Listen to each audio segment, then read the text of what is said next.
नमस्कार साथियों, स्वागत करता हूं मैं अपने YouTube चैनल टीम वैकेंसी गुरु पर। तो दोस्तों, सबसे पहले कहना चाहता हूं, जो भी हमारी बहनें एनएम 10,700 में आवेदन किए हैं, इस वीडियो को कंप्लीट वॉच कीजिएगा, क्योंकि आज के इस वीडियो के माध्यम से आप में से कई सारे लोगों को पता होगा कि बीटीएससी एनएम 10,700 में केस हो चुका है। घबराए हुए हैं सब बहुत सारे कैंडिडेट्स, हमारी बहाली का क्या होगा, हम जो कि हमें काउंसलिंग में बुलाए जाने थे, क्या होगा, उसको लेकर के पूरी जानकारी इस वीडियो के माध्यम से बताने वाला हूं।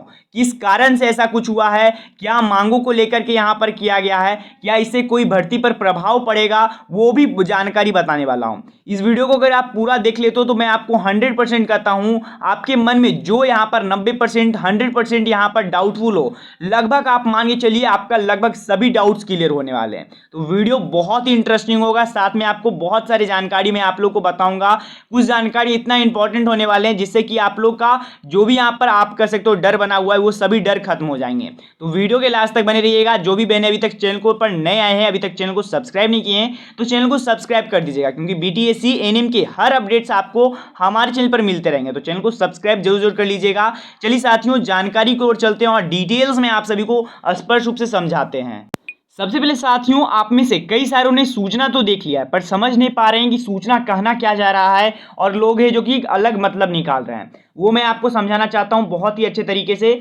सबसे पहले देखिए, आप लोगों को मैं अपडेट दे देना चाहता हूं, अभी उतना भी घबराने की बात नहीं है। आपका अभी CWJC नंबर रिलीज नहीं किया गया। CWJC नंबर जैसे ही रिलीज होता है, आप लोग इसे ट्रैक कर पाओगे। ये ट्रैक करके आप ये फायदे कर सकते हो कि आपका कब सुनवाई होने वाला है, ये सभी चीज़ आप लोग ऑफिशियली साइट से ही घर बैठे कर सकोगे। तो उसके लिए कोई दिक्कत नहीं है। आप एक तरह से कह सकते हो कि अभी सिर्फ और सिर्फ कंप्लेन दायर किया गया है, ना कि अभी इसे कह सकते हो अप्रूव किया गया है। क्योंकि जैसे ही अप्रूव किया जाता है और सुनवाई की जाएगी, उसके लिए आपको CWJC नंबर मिल जाएगा, या फिर बोलिए केस नंबर मिल जाएगा आप सभी का। तो ये अभी आप कह सकते हो 100% तो नहीं, लेकिन अभी के हिसाब से केस तो हो चुका है, पर अभी CWJC नंबर नहीं मिला है। जैसे ही इसके बारे में अपडेट आता है, मैं आपको बता दूंगा। ऐसे हर केसेस में 2 से 3 दिनों के अंदर में मिल जाता है, तो इसमें भी आप लोग का ये देखने को मिल जाएंगे। देखिए, ये सभी सूचना तो आप लोग जानते हो, जो कि यहाँ पर पुष्पा कुमारी के माध्यम से किया गया और बहुत सारे नर्सेस के द्वारा केस किया गया है, जो कि स्टेट ऑफ बिहार के किया गया, जहाँ पर कि स्टेट ऑफ बिहार में कई सारे क्षेत्रों को लिया गया है। कई सारे क्षेत्र यहाँ पर मैं कहना चाह रहा हूँ, क्योंकि कई सारे विभागों को लिया गया है। चाहे आपका वो हेल्थ डिपार्टमेंट का चीफ सेक्रेटरी, यानी कि आप कहिए तो वहाँ पर चेयरमैन हो, चाहे वो चीफ सेक्रेटरी हो, सभी के लिए यहाँ पर लिया गया है। यहाँ पर हेल्थ नर्सिंग के लिए हेल्थ डिपार्टमेंट के नर्सिंग डायरेक्टर चीफ को भी लिया गया है यहाँ पर केस में। साथ में बीटीएससी यानी कि बिहार टेक्निकल सर्विस कमीशन के पटना के थ्रू सेक्रेटरी को भी लिया गया है। जो भी मेन पद होते हैं, जो बड़े बड़े होते हैं, उन सभी को लिया गया है। यहाँ पर चेयरमैन का भी आप नाम देख सकते हो, चेयरमैन को भी लिया गया है, और भी यहाँ पर सेक्रेटरी को लिए गए हैं दोस्तों। अब देखिए, प्रॉब्लम यहाँ पर क्या आ रहा है, मतलब कि ये जो कि बहुत सारे लोगों को तो उतना सूचना देखे थे, तो वो बता रहे थे कि जरूरी नहीं कि ये एनएम का 10,700 की भर्ती पर हुआ है या फिर कुछ और हुआ है। तो देखिए, उसके बाद यहाँ पर नया नोटिस आप कर सकते हो एक निकल कर आया, जहाँ पर कि बताया गया, पहले सिम्पोसिस में बताया गया है कि ये जो कि आप लोग का केस है, वो विज्ञापन संख्या 7/2022, यानी कि आप लोग का एनएम का विज्ञापन संख्या 7/2022, जो कि आप कह सकते हो अर्जुअली नर्स मिडवाइफरी एनएम के लिए निकाला गया था, महिला स्वास्थ्य कार्यकर्ता, वो आप लोग जानते होंगे। अब यहाँ पर क्या बताया गया है, मैं आपको समझाना चाहता हूँ। यहाँ पर प्रेयर किया गया, यानी कि आप कह सकते हो जजों से प्रेयर किया गया, क्योंकि इनके लिए एक फाइल बनेगा। अब ये एक तरह से ये फाइल ही होने वाला है, जिसमें कि सबसे पहले प्रेयर किया गया है, जिसमें कि बताया गया कि होल्ड किया जाए या फिर डिक्लेयर किया जाए। देखिए, होल्ड क्या करने को कहा जा रहा है और डिक्लेयर क्या करने को कहा जा रहा है। अब जो भी नियम बनाए गए हैं, उसके मुताबिक अगर किन्हीं का चयन नहीं किया गया है, तो अब वो गुस्सा होंगे ही होंगे। आपको मैं बता देना चाहता हूं, 50,000 लोगों ने इस भर्ती में आवेदन किया था। अब उनमें से करीबन 30,000 लोगों के लिए स्कूटनी जारी किया गया था। 30,000 कुछ यहाँ पर है, 50,000 आप एस्टिमेट कर रहे हो सकते हो, 49,000 लोगों ने आवेदन किया था ऐसे। तो 30,000 लोगों ने यहाँ पर आप कह सकते हो स्कूटनी में हुए थे। अब उसके बाद करीबन 20,000 लोग इसमें ऐसे आए जिनका कि चयन ना हो पाया। 20,000 लोग ऐसे आए जिनका कि चयन ना हुआ। अब वो लोग परमानेंट नौकरी को लेकर के वेट कर ही रहे थे, क्योंकि ये भर्ती 2015 की ही भर्ती है। आप कह सकते हो 2015 से परमानेंट भर्ती नहीं निकाला गया है। तो अब जो 20,000 लोग छाटे गए हैं, अब उन्हें तो गुस्सा होंगे ही। तो अब उनको जो भी यहाँ पर प्रॉब्लम, उनके बाई चांस कुछ गलतियाँ हुई होंगी बीटीएससी से, उसे सुधारने के लिए ये केस किया गया। आप लोग को सबसे पहले तो ये समझाना चाह रहा हूँ, उसके बाद मैं आपको लास्ट में एक ऐसा सूचना बताऊंगा जिससे कि आप लोग का डाउट एकदम हट जाएगा। तो यहाँ पर आपको सभी लोग कह रहे हैं कि ये जो कि क्लेम किया गया है, आप कह सकते हो 4/3, तो ये क्या है 4/3 वो भी मैं समझाऊंगा। विज्ञापन संख्या 7/2022, ये देख रहे हो, ज्वेलरी नर्स मिडवाइफरी एनएम के लिए आप लोग एकदम सिक्योर हो जाइए। फिर यहाँ पर 4-3 का मतलब क्या है मैं वो समझा देना चाहता हूँ। तो आप एक बार विज्ञापन खोलकर देख लीजिएगा। 4-3 क्या है, तो 4 पॉइंट पर, चौथे पॉइंट पर तीसरे नंबर पर आप सभी को एक अपडेट दिया गया है। यहाँ पर क्या अपडेट है वो समझना है आप लोग को। ये विज्ञापन है, ऑफिशियली विज्ञापन एएनएम का ही। तो यहाँ पर बताया गया था कि बिहार राज्य के सरकारी अस्पतालों में जो भी संविदा पर कार्य किए हैं, संविदा पर जिनके पास कार्य अनुभव है, उनके लिए जो कि मैंने बताया था 1 साल का 5 नंबर और 2 साल का आपका 10 नंबर और उसी प्रकार से 5 साल तक मैक्सिमम लिया जा सकता है, उसी को लेकर के यहाँ पर केस फाइल किया गया। अब देखिए, हो सकता है कि कई सारे लोगों में इनका छूट गया हो या फिर कोई कारण हो जिस कारण से इन्हें पॉइंट ना दिया होगा, क्योंकि उसमें भी कई नियम है। देखिए नीचे एक नियम भी बताया गया है, किसी वर्ष में अंश में कार्य दिवसों के लिए 5 से गुना किया जाएगा, साथ में 365 से भाग देकर के अनुपात के अनुसार यहाँ पर जोड़ा जाएगा। अब हो सकता है कि इसी को लेकर के ये कंप्लेन दायर किया गया है या फिर कोई और कारण हो सकते हैं, लेकिन आपको मैं बता देना चाहता हूँ ये एक्सपीरियंस को लेकर के 100% ये कंप्लेन दायर किया गया है। आप लोग का एक्सपीरियंस को लेकर के ये जो कि जारी किया गया है, तो आप ये तो नहीं कह सकते हो कि मार्क बेसिक के कारण से ये ऐसा हुआ है या फिर एग्जाम नहीं लेने के कारण से ऐसा हुआ है, या फिर बहुत सारे कैंडिडेट्स ये भी कह रहे थे कि अगर एग्जाम नहीं लेगा तो यही होगा, या फिर जो भी। तो ये एक दूसरा प्रॉब्लम है दोस्तों, ये एक प्रॉब्लम है जो कि एक्सपीरियंस के नंबर को ऐड को लेकर के।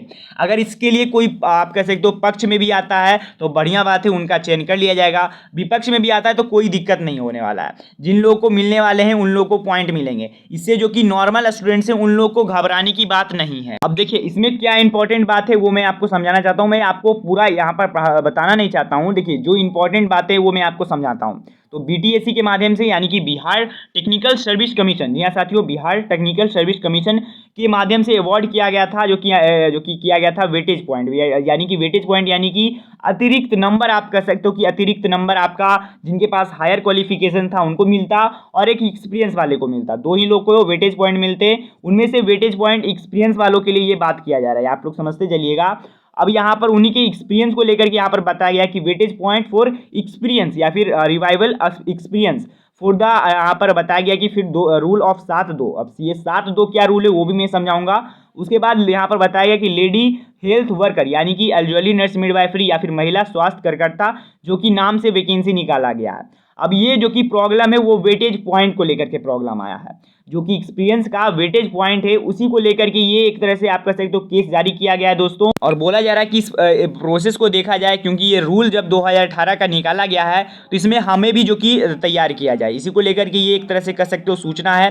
विज्ञापन संख्या 7/2022 ये अपडेट दिया गया है।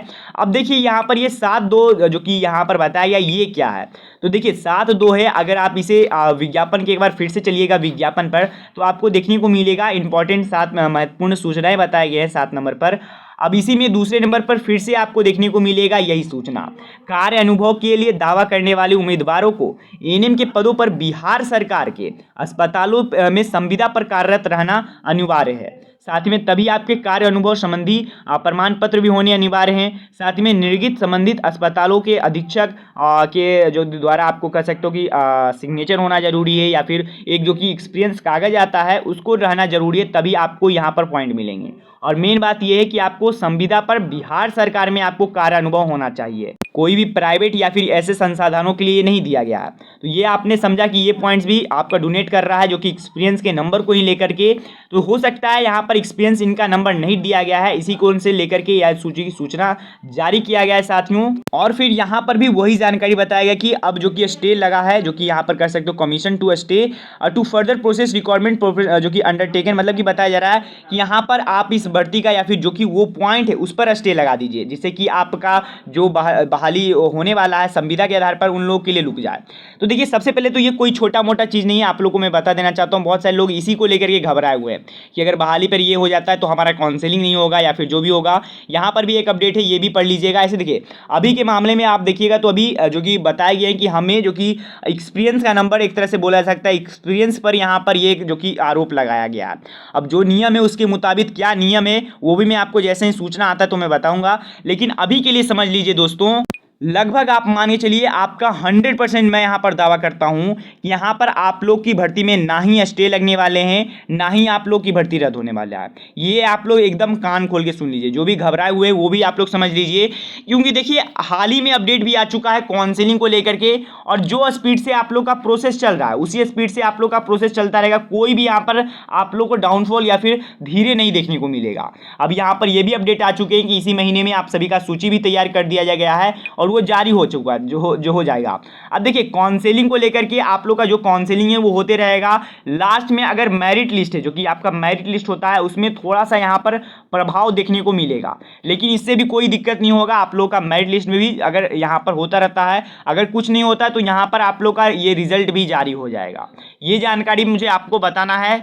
साथियों, एक एग्जाम्पल के तौर पे मैं आपको समझाना चाहता हूं कि ये सभी चीज़ एक तरह से बोला जा सकता है कॉमन बहुत ज़्यादा ही है। देखिए ये 2020 का सूची है, जो कि आप कह सकते हो हाई कोर्ट ऑफ पटना का ये जो कि सूचना है, जहां पर कि आप कह सकते हो कि 2020 में बीटीएससी पर कितने केसेस फायर किए गए हैं। यहां पर देखिएगा तो करीबन 13 केसेस देखने को मिलेंगे। उसी प्रकार से आप देख सकते हो 2020 का है, ये 2021 का है, और भी इसी प्रकार से 2022 में भी कई सारे हुए हैं। तो यहाँ पर आपको घबराने की कोई बात नहीं है। अगर जो भी देखिए इतना केसेस होता है तो ये जरूरी नहीं कि सभी केसेस में आपका भर्ती रद्द हो जाता है। भर्ती आप देखिएगा कोई भी बहाली उठा करके देख लीजिए बीटीएससी का, जो कि इसमें केस हुआ है, कोई भी बहाली रद्द नहीं हुआ है। जी हाँ साथियों, कोई भी बहाली रद्द नहीं हुआ है। अगर वो बहाली आप कह सकते हो नए सिरे से निकाला गया है, या फिर बहाली में आप कह सकते हो कुछ और प्रॉब्लम्स हुए हैं तो रोका गया है थोड़ा बहुत, लेकिन रद्द नहीं हुआ है, तो आप लोग को घबराना नहीं है दोस्तों। बहाली होकर के ही रहेगी, आप लोग को घबराना नहीं है। तो यही जानकारी आप सभी को बताना था। लास्ट में यही जानकारी बताना था कि बहुत सारे ऐसे होते रहते हैं, ये सभी एक तरह से बोल सकते हो कॉमन चीज़ें। 2023 में एक भी नहीं हुआ था, तो यहाँ पर आप कह सकते हो गया। तो यही जानकारी थी दोस्तों। अगर आपको जानकारी पसंद आए तो चैनल को सब्सक्राइब और वीडियो को लाइक करना ना भूलिएगा। जब तक CWJC नंबर नहीं आता है, जब तक कुछ भी कहा नहीं जा सकता, यही मेरा अपडेट है। तो धन्यवाद दोस्तों, मिलते हैं दोस्तों कोई नेक्स्ट वीडियो में, तब तक के लिए गुड बाय।